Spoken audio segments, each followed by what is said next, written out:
जय श्री कृष्णा दोस्तों, क्या आप जानते हैं विवाह में 7 वचन ही क्यों दिए जाते हैं?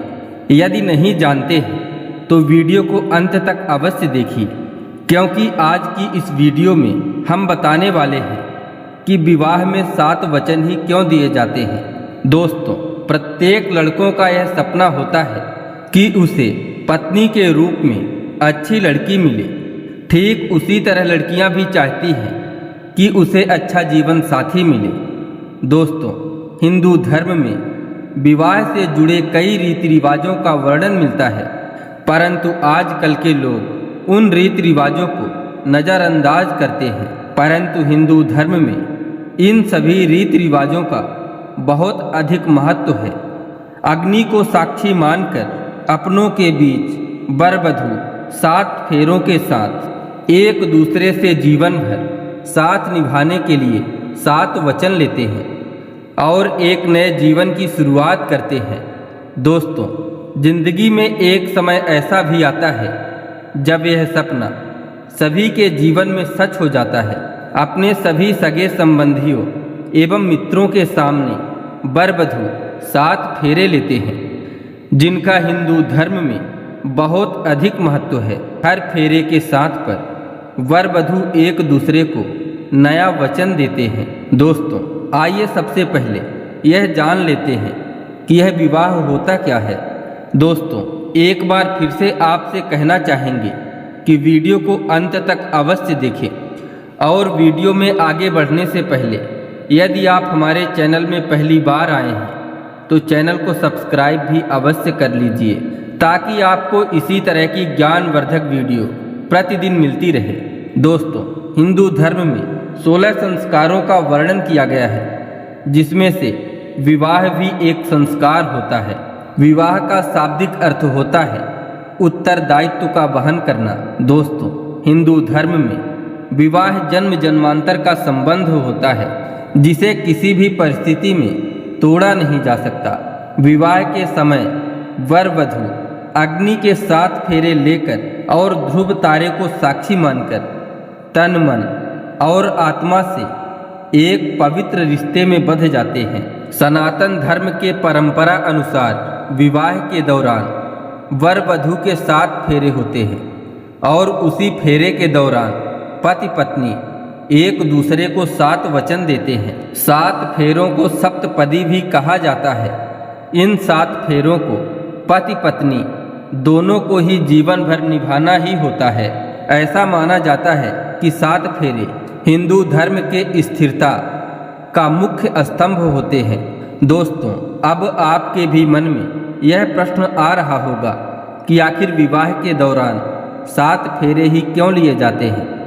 तो आइए दोस्तों, सबसे पहले यह 7 फेरे लेने की वजह जान लेते हैं। दोस्तों, सनातन धर्म में मौजूद मान्यताओं के अनुसार मानव जीवन के लिए 7 की संख्या बहुत ही विशिष्ट मानी गई है। अगर आप भारतीय संस्कृति पर ध्यान देते हैं तो आपको इस बात का पता चलेगा कि भारतीय संस्कृति में संगीत के 7 सुर, 7 तल, इंद्रधनुष के 7 रंग, 7 समुद्र, 7 ऋषि, 7 लोक, 7 चक्र, सूर्य के 7 घोड़े, 7 धातु, 7 पुरी, 7 दीप, सप्ताह के 7 दिन, मंदिर या मूर्ति की 7 परिक्रमा, इन सभी का वर्णन किया गया है। यही कारण है कि हिंदू धर्म में विवाह के दौरान 7 फेरे लिए जाते हैं, और विवाह में वचन भी 7 ही दिए जाते हैं। दोस्तों, 7 फेरे ही क्यों लिए जाते हैं, यह तो आप जान ही चुके होंगे। अब हम लोग जानेंगे इन 7 फेरों के साथ लिए जाने वाले 7 वचनों को और उन वचनों के महत्व को। पहले वचन में कन्या वर से मांग करती है कि अगर वर कभी तीर्थ यात्रा करने जाए तो हमें भी अपने साथ लेकर जाए। अगर कोई व्रत, उपवास या अन्य धार्मिक कार्य करे तो आज की ही भांति उसे अपने बाईं ओर बिठाए। इसके बाद कन्या वर से पूछती है, यदि आपको यह स्वीकार्य है तो मैं भी आपके बामांग अर्थात बाईं ओर आना स्वीकार करती हूँ। दोस्तों, किसी भी प्रकार के धार्मिक कार्यों की पूर्ति के लिए पति के साथ पत्नी का होना अनिवार्य बताया गया है। पत्नी के पहले वचन के माध्यम से धार्मिक कार्यों में पत्नी की सहभागिता और महत्व को स्पष्ट तौर पर बताया गया है। दूसरे वचन में वधू वर से वचन लेती है कि जिस तरह आप अपने माता पिता का सम्मान करते हैं, वैसे ही आप हमारे माता पिता का सम्मान करेंगे और परिवार की मर्यादा को ध्यान में रखते हुए ईश्वर की भक्ति और आराधना करेंगे। अगर आप यह स्वीकार करते हैं तो मैं आपके वामांग अर्थात आपके बाईं ओर आना स्वीकार करती हूँ। दोस्तों, दूसरे वचन में कन्या के दूरदृष्टि का आभास होता है। इस वचन के आधार पर वर को अपने ससुराल के साथ अच्छे व्यवहार बनाए रखने पर विचार करना चाहिए। तीसरे वचन में वधू वर से कहती है कि आप हमें वचन दीजिए कि युवावस्था, प्रौढ़ावस्था और वृद्धावस्था तीनों ही अवस्थाओं में आप दिए गए वचनों का पालन करते रहेंगे। यदि आप यह स्वीकार करते हैं तो मैं भी आपके वामांग में आना स्वीकार करती हूँ। दोस्तों, इस वचन में मनुष्य की सभी अवस्थाओं में एक ही जैसा व्यवहार करने की बात कही गई है। कन्या के कहने का मतलब है आपको सभी अवस्थाओं में समान रूप से देखना चाहिए। बदलते हुए अवस्था के साथ किसी प्रकार का भेदभाव नहीं करना चाहिए। चौथा वचन वधू वर से चौथे वचन में कहती है कि आप अब विवाह के शुभ बंधन में बंधने जा रहे हैं, तो अब आपके ऊपर परिवार के सभी आवश्यकताओं की पूर्ति की जिम्मेदारी होगी। अगर आप इस जिम्मेदारी को संभालने में सक्षम हैं और आप इस जिम्मेदारी को संभालने की प्रतिज्ञा लेते हैं तो मैं आपके वामांग में आना स्वीकार करती हूँ। दोस्तों, इस वचन के माध्यम से कन्या वर को भविष्य के उत्तरदायित्वों के प्रति सजग करती है। इस वचन से यह भी स्पष्ट तौर पर बताया गया है कि पुत्र का विवाह तभी करना चाहिए जब वह अपने दम पर धन अर्जित करने लगे, अर्थात वह धन कमाने लगे।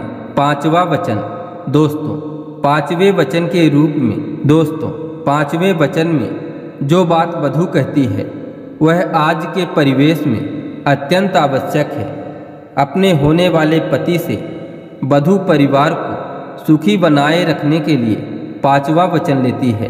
पांचवें वचन में वधू कहती है कि आपके घर के कार्यों में, विवाह के कार्यों में, किसी भी लेन देन के समय या फिर किसी अन्य कार्यों में धन को खर्चा करते समय यदि आप हमारी राय लिया करेंगे तो मैं आपके वामांग में आना स्वीकार करती हूँ। दोस्तों, पांचवा वचन पूरी तरह से पत्नी के अधिकारों की व्याख्या करता है। अब अगर किसी कार्य को करने से पहले पत्नी से विचार विमर्श कर लीजिए तो इससे पत्नी का सम्मान भी बढ़ेगा और पत्नी को अपने अधिकारों के प्रति संतुष्टि का आभास भी होगा। छठवां वचन दोस्तों, कन्या छठवें वचन में कहती है कि यदि मैं किसी समय अपनी सहेलियों के साथ या किसी अन्य महिलाओं के साथ बैठी रहूं तो आप हमारा अपमान नहीं करेंगे। इसके अतिरिक्त आप अपने आप को जुआ अथवा अन्य प्रकार की बुराइयों से दूर रखेंगे। अगर इस बात को आप मानते हैं तो मैं आपके वामांग में आना स्वीकार करती हूँ। दोस्तों, छठवें वचन में सम्मान का वर्णन किया गया है। जिस प्रकार आप अपने परिवार के लोगों का आदर सम्मान करते हैं, ठीक उसी तरह आप हमारा और हमारे प्रियजनों का भी सम्मान करेंगे और बुरे कार्यों से हमेशा दूर रहेंगे। सातवां वचन कन्या सातवें और आखिरी वचन में वर से मांगती है कि वह पराई स्त्रियों को अपनी माँ के समान मानेंगे और पति पत्नी के प्रेम के बीच में किसी और को भागीदार नहीं बनाएंगे। अगर आप हमें यह वचन देते हैं तभी मैं आपके वामांग में आना स्वीकार करती हूँ। सातवें वचन में पति पत्नी के पवित्र रिश्तों पर प्रकाश डालने की कोशिश की गई है। पत्नी पति से वचन लेती है कि जिस तरह हमारा और आपका रिश्ता है उस तरह किसी और से रिश्ता न बनाएं। अगर आप ऐसा करते हैं तो हमारे पवित्र रिश्ते का अपमान होगा, इसीलिए कभी भी ऐसा ना करें। दोस्तों, हर धर्म में वर वधू को लेकर अलग अलग मान्यताएं होती हैं, परंतु सभी का उद्देश्य केवल एक ही होता है कि पति पत्नी एक दूसरे के प्रति समर्पित रहे, एक दूसरे का सम्मान करें। दोस्तों, आशा करते हैं आज की यह प्रस्तुति आपको अच्छी लगी होगी। इसी तरह और भी ज्ञानवर्धक वीडियो देखने के लिए चैनल को सब्सक्राइब करें, वीडियो को लाइक करें और जाते जाते कृपया कमेंट में लिख दीजिए जय श्री कृष्णा, राधे राधे।